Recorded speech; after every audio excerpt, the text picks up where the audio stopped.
नमस्ते बच्चों, ज्ञान मंत्रा में आप सबका स्वागत है। आज हम कक्षा 9 का पाठ 10 कर रहे हैं। इसमें हम करेंगे वाक्य की पूर्ण व्याख्या। आप बच्चों, वाक्य की व्याख्या करने से पहले मैं कवित्री ललित के बारे में आपको थोड़ा सा बता देती हूँ। जो ललित है वे कश्मीरी भाषा की लोकप्रिय संत कवित्री है। इनकी काव्य शैली को कहा जाता है वाक। सिर्फ ललित की काव्य शैली को ही वाक कहा जाता है। जिस प्रकार हिंदी में कबीर के दोहे होते हैं, मीरा के पद, तुलसी की चौपाई, रसखान के सेवैये, इसी प्रकार ललित की काव्य शैली है वाक। तो आपको याद रखना पड़ेगा, जब भी आपके पास वाक आएंगे तो वह लिखा है ललित ने, जो एक कश्मीरी संत कवित्री है। तो आप इनके द्वारा लिखे गए वाक की व्याख्या शुरू करते हैं। वाक 1। रस्सी कच्चे धागे की खींच रही मैं नाव, जाने कब सुन मेरी पुकार, करें देव भव सागर पार। इसका भावार्थ है, उपरोक्त काव्य खंड में कवित्री ने अपनी जिंदगी की तुलना नाव से और अपनी श्वासों अर्थात सांस की तुलना कच्ची डोरी से की है। यहाँ कवित्री कहती है कि मैं अपनी जिंदगी रूपी नाव को अपनी श्वासों रूपी कच्ची डोरी से खींच रही हूँ। रस्सी कच्चे धागे की खींच रही मैं नाव, अर्थात मैं अपनी जिंदगी रूपी नाव को अपनी श्वासों रूपी कच्ची डोरी से खींच रही हूँ, यानी जैसे तैसे अपनी जिंदगी गुजार रही हूँ। आगे कवित्री कहती है, जाने कब सुन मेरी पुकार, करें देव भव सागर पार, कि पता नहीं कब प्रभु उनकी करुण पुकार सुनकर उन्हें इस संसार के जन्म मरण रूपी भव सागर से पार उतारेंगे। आगे कवित्री कहती है, पानी टपके कच्चे सकोर, व्यर्थ प्रयास हो रहे मेरे, अर्थात यहाँ पर कवित्री ने अपने शरीर की तुलना कच्ची मिट्टी के घड़े या बर्तन से की है, जिसमें से लगातार पानी टपक रहा है। कवित्री के कहने का तात्पर्य यह है कि हर बीतते दिन के साथ उनकी उम्र कम होती जा रही है और प्रभु से मिलने के उनके सारे प्रयास व्यर्थ होते जा रहे हैं। आगे कवित्री कहती है, जी में उठती रह रहे हुक, घर जाने की चाह है घेरे। कवित्री आगे कहती है कि उनका दिल बार बार प्रभु मिलन को तड़प उठता है और आप उनके अंदर सिर्फ अपने घर जाने यानी उस परमात्मा में विलीन होने की व्याकुलता बढ़ती ही जा रही है। अब आता है वाक 2।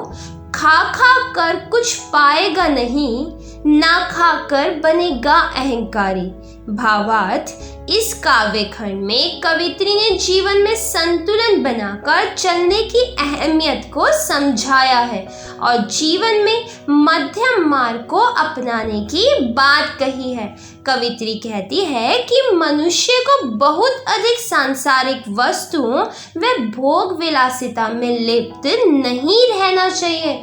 इससे कुछ भी हासिल नहीं होता, बल्कि इससे वह प्रतिदिन आत्म केंद्रित बनता चला जाएगा और एक दिन सब कुछ त्याग कर वैराग्य धारण करने से भी कुछ हासिल नहीं होगा।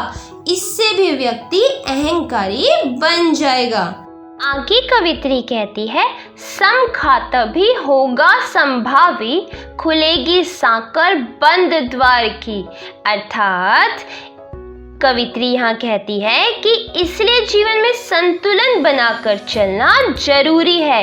ना बहुत ज़्यादा सांसारिक चीज़ों में लिप्तता और ना ही एकदम वैराग्य की भावना रखनी चाहिए, बल्कि दोनों को बराबर यानी संतुलित मात्रा में अपने जीवन में जगह देनी चाहिए, जिससे समानता की भावना मन में उत्पन्न होगी और हृदय में दूसरों के लिए प्रेम, दया, करुणा, उदारता की भावना जन्म लेगी, मन की दुविधा दूर होगी और फिर हम सभी लोगों को खुले मन से अपने जीवन में अपना पाएंगे या अपने हृदय के द्वार सभी लोगों के लिए समान भाव से खोल पाएंगे।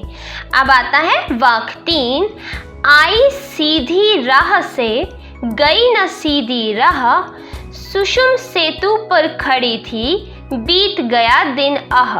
भावार्थ, इस काव्य खंड में कवित्री अपने किए कर्मों पर पश्चाताप कर रही है। वो कहती है जब वो इस दुनिया में आई थी, यानी जब उन्होंने जन्म लिया था, तब उनका मन एकदम पवित्र व निर्मल था।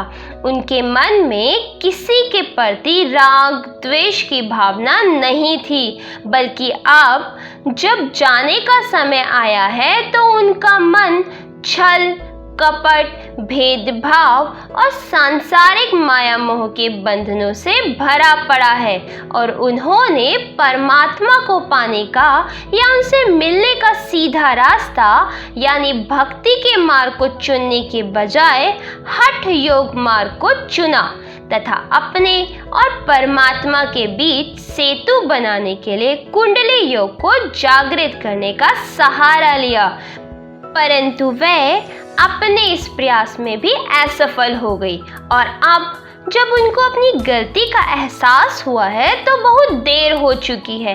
अब वो मृत्यु के एकदम निकट पहुंच चुकी है।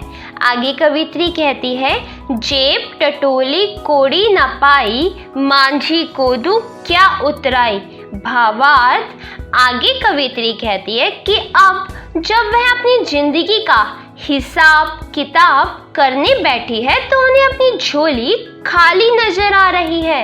अब उन्हें लगता है कि उन्होंने अपने पूरे जीवन में पुण्य कर्म या अच्छे कर्म तो किए ही नहीं और अब उनके पास पुण्य कर्म करने का समय भी खत्म हो चुका है और परमात्मा से मिलने का समय बहुत पास आ चुका है। कवित्री आगे कहती है कि जब परमात्मा मुझे जन्म मरण के इस भव सागर से पार उतारेंगे तो वे उनको उतराई अर्थात मेहनताने के रूप में भेंट स्वरूप क्या देगी। अब आता है वाक्य 4। थल थल में बसता है शिव ही, भेद ना कर क्या हिंदू मुसलमान। भावार्थ, इस काव्य खंड में कवित्री कहती है कि ईश्वर कण कण में बसता है, वह सबके हृदय में मौजूद है, इसलिए हमें हिंदू और मुसलमान का भेदभाव अपने मन में नहीं रखना चाहिए। आगे वह कहती है, ज्ञानी है तो स्वयं को जान, यही है साहिब से पहचान।